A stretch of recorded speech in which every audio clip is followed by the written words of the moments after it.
فَمَنْ تَرَكَهَا فَقَدْ كَفَرْ. Whoever abandons on purpose without any valid reason, then he has committed act of kufr. And the Muslim should not pray janazah on his body. So when someone janazah is brought to the masjid, if the family members, they know this person was not praying, the Muslim should not do janazah on him. If he neglected the salah intentionally, on purpose, so there's no iman, and his marriage is not even valid. Maybe if someone is lazy and he is on and off, in that regard, you advise them. But salah is what makes us Muslim, is the hallmark of a Muslim. No salah, Sayyidina Umar said, La hadda fil Islam. There is no share of Islam. Nothing to do with Islam if you neglect this salah. This is the reality. We have many sisters who are married to men who will not pray salah, and their nikah is invalid if they are not praying salah. So that's how salah, how important it is. Another mistake that's related to this is delaying the salah until the appointed time has gone. This is a major sin. If you delay the salah intentionally because you are busy with work, with jobs, with anything, it's a major sin. Still you have to make it up. If you are sleeping until sunrise every morning, this is a major sin. Allah says, فَوَيْلٌ لِلْمُصَلِّينَ. Woe to those who are performing the salah. They are musallin. They pray the salah, but their sin is sahun. Sahun has a lot of meanings. One of them is ghafilun. They are heedless about their salah. Another meaning is yu'akhirun. They delay the salah until the time is gone, the right time. And Allah threatened the people who delay these prayers from its appointed time. Allah threatened them with the worst punishment of adab. فَوَيْلٌ لِلْمُصَلِّينَ. Al-wayl asfal wadin fi jahannam. And Rasulullah said, the people who delay their prayer, they will be resurrected on the day of judgment. They will be in the company of Fir'aun and Haman and Qarun and Umayyah bin Khalaf. They will be in this group. So you can imagine, it's a major sin to delay the salah. The only reason when it's acceptable to Allah is if you oversleep once in a blue moon, not always. You oversleep, then you make up your salah when you wake up. If you forget about the salah completely, so if you forget, you do your prayer when you remember it. If you are busy with something that's so important that if you don't do it, your life might be lost. So like doctors who are operating on someone, like someone whose life depends on someone else. So in that condition, in that situation, you might delay the salah. But other than that, you should not delay salah because of a work, of a job. Allah has to be akbar always, bigger than, greater than the job, the family, anything. When salah comes, you throw everything else. Allahu Akbar means Allah is the greatest. Allah is greater than what? Did not specify. Akbar is called, is comparative. Allah is greater. Allah is not only kabir, means akbar min kulli shay. Greater than what? Allah did not specify, because it's greater than everything. Allahu Akbar.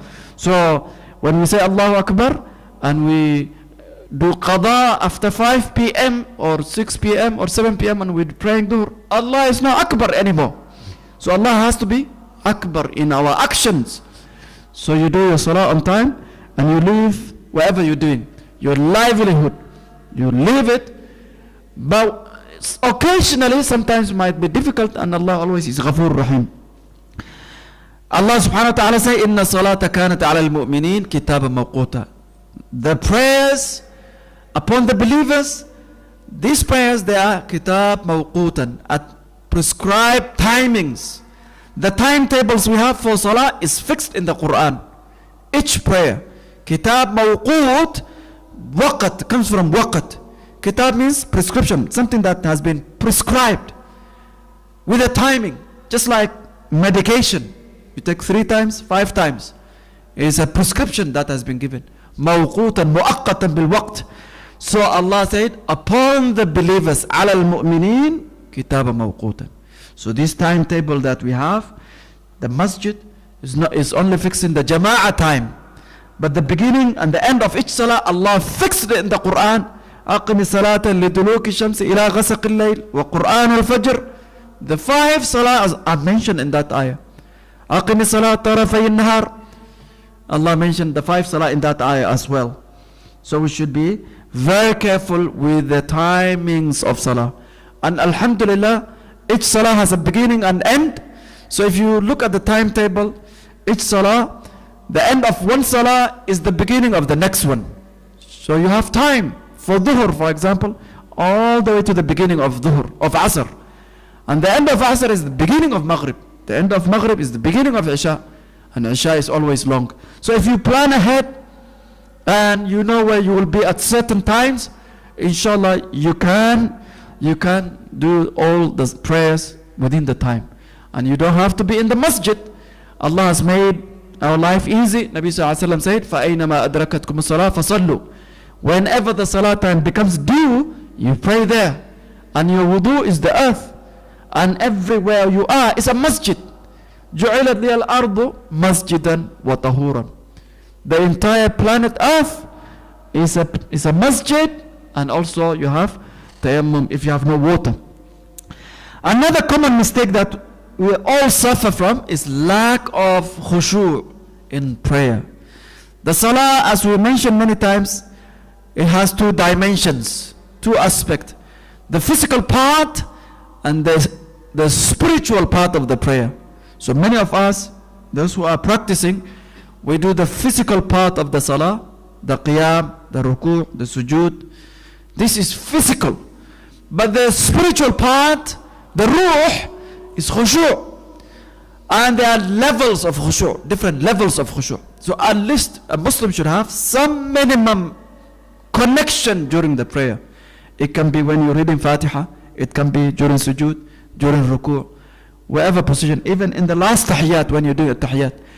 You should have some connection with Allah during the salah, some spiritual rawhaniyat.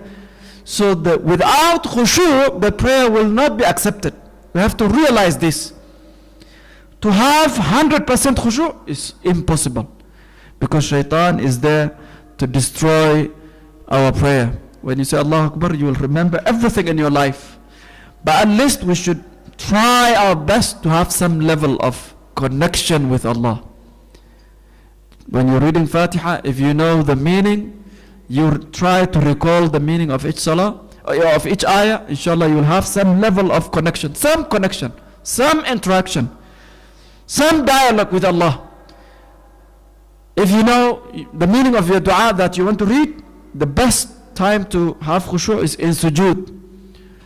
Because in sujood you are very close to Allah. You have put down yourself to the lowest point. Allah lifts you up. So Rasulullah said, أكثروا فيه الدعاء. Increase your dua. So if you can make dua from your heart in your sujood, then that will be very good. If you can make dua at the end of a tahiyyat, that will be good. So at least you should have something out of your salah. The reward that we get out of our prayers depends on the degree of concentration in salah. Khushu' is hudur al-qalb wa dhi'n, the presence of the heart and the mind. Full concentration is almost impossible, as I said, but at least we should try to have some level, some khushu'. And there are many ways we can improve our khushu'. So what are the signs that you have khushu'? Or what are the signs that you have no khushu'? Many people, when they are in salah, they have no tranquility. They are in a rush. They are rushing through the salah. Some of them, they are fidgeting, they are moving, they are looking around, they are looking at the ceiling, left and right. Means there is no khushu'. There is no communication in your salah. So if we are rushing, if you are moving, if you are fidgeting, if you are scratching, if you are fixing your clothes, the salah is almost invalid. Physically it is valid, but in terms of ajr, thawab, reward, there's nothing out of it. Rasulullah said, "Inna ar-rajula la yansarifu min salatihi." A person will finish his prayer, will complete the prayer, finish the prayer, assalamu alaikum. Nothing is written for him as a reward. Nothing is recorded for him except illa ushruha, 10%, illa thumunuha, 8%, illa, until he continued. He said, a person will finish his prayer and the prayer will not go beyond his ears, because when we finish our good deeds, the angels they take it to Allah, as Allah says, ilayhi yas'adul kalimu tayyib, that they will raise the good deeds to Allah. But that someone will finish the salah, the prayer will not go beyond his ears. There's no reward to be presented to Allah subhanahu wa ta'ala. And in the hadith he said, لِلرَّجُلِ مَا عَقِلَ مِنْ صَلَاتِهِ. For the person, he will only get what his aql can remember, what you can remember from your salah. If you cannot remember anything, no ajr. Ma aql, al-aql. If the aql is there, even the last moment, you get something. You get something. So we should try our best to do this. If we want to improve our khushu', we should always, before we start our salah, we should be in a state of khushu'. So a lot of people, when they are standing for the salah, when the imam, the muaddin is making the iqamah, they are joking, they are teasing each other, they are talking out loud. Subhanallah, how are you going to have khushu'? Allah said, حافظوا على الصلاة, and then he said, وَقُومُوا لِلَّهِ قَانِتِينَ. When you stand for the salah, stand with devotion. Stand upright with devotion. So you should present yourself before you begin your salah. So Rasul said, إِذَا قَامَ أَحَدُكُمْ لِلصَّلَاةِ. When one of you stand for the salah, فَإِنَّمَا يُنَاجِي رَبَّهِ. He is conversing with Allah. He is talking to Allah. فَلْيَنْظُرْ. He should look at how he is conversing with Allah, how he is talking to Allah. If you're just playing, standing in front of a king, and you are fidgeting, you're rushing, are you respecting that king, the monarch, the prime minister, the head of state, the minister, any VIP person? When you meet them, you will present yourself, you dress up, you prepare in advance. But when it comes to Allah, we don't think of the maqam, the position we're standing. So Imam Ibn Qayyim, he said, if you respect Allah in this maqam, he said the believer has two standing position in front of Allah. Two standing position, maqam. One of them is during the prayer. The other one is on the day of judgment. If you respect Allah in this maqam, you're standing now, you respect that position, that standing, you present yourself well, and you communicate. Ibn Qayyim said, the next time you stand in front of Allah, it will be very easy for you to pass. It will be very easy, very light, very soft. But if you take this one easy, and you don't respect the maqam, the position you're standing, the next one will be heavy, cumbersome, difficult. So, لِلْمُؤْمِنِ مَقَامًا عند Allah. The mu'min has two standing positions in front of Allah. So if you take this one seriously, the next one will become easy. So khushu', brothers, is the key, the essence of the prayer. Imam Ibn Qayyim, he said, the believer, when he comes to the salah, is like someone who has been invited to the palace of a king. He walks into the palace, the king is sitting, waiting for him. He stands in front of him, but he is busy looking at the decorations, the beauty of the palace, the splendor, the throne, the chairs, and he forgot about the king or the queen. So the person who walks into the masjid stand in front of Allah, and he is not paying attention. Is like someone who walks into a palace and he's not talking to the king. He's amazed by the beauty of the building. So That's something that we should think about. So if we want to improve our khushu', number one, we should prepare ourselves in advance, especially the few seconds before you say Allahu Akbar. If you just think about that position 10 seconds before you say Allahu Akbar, you will have khushu'. Number two, when we say Allahu Akbar, we should, when we raise our hand like this, the scholars, they said, it's like you throwing dunya behind you, and you are entering into an exclusive zone with Allah subhanahu wa ta'ala. So you should imagine. And the hadith says, when you say Allahu Akbar like this, there's a veil that is removed between you and Allah. So it's one-to-one. There's hijab between you and Allah. When you say this, the hijab is removed, and Allah will face, لا يزال الله مقبلا على العبد. Allah will turn to you. But he said, فَإِذَا انصَرَفَ وَجْهُ.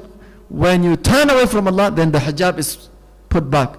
The hijab, the veil is put in its place. So a Muslim should make this imagination. You should assume this. Imagine this, that you are entering into an exclusive area, a zone, and the hijab is the veil is removed, and you're supposed to have a meeting with Allah subhanahu wa ta'ala. And number three, we should try to know the meaning of what we're reading. And also, we should not read the same surahs. Read different surahs, different adhkar, different istiftah, the opening dua. There are so many ways, so many du'as that you can read at the beginning. Subhanakallahumma bihamdik is one of them. Wajjahtu wajhiya is another one. Allahumma ba'id bayni wa bayna khatayai. So don't just read one. At-tahiyyat, there are so many different ways, variations. If you want to improve your khushu', at-tahiyyat al-mubarakat is one way of reading. At-tahiyyat lillah wa salawat. So we should try to change, because when you stick to one thing, it becomes mechanical. You do it without shu'ur, without feelings. So inshallah, if we do this, we will have khushu' in our prayer. We will have concentration in our prayer. But if we don't realize the significance of that place, then on the day of judgment we will have khushu'. Allah says, wujuhu yawmaidhin khashi'ah. If we don't have khushu' now, on the day of judgment we will have khushu', but it has no value. That khushu' will have no value at all. We need to have khushu' now.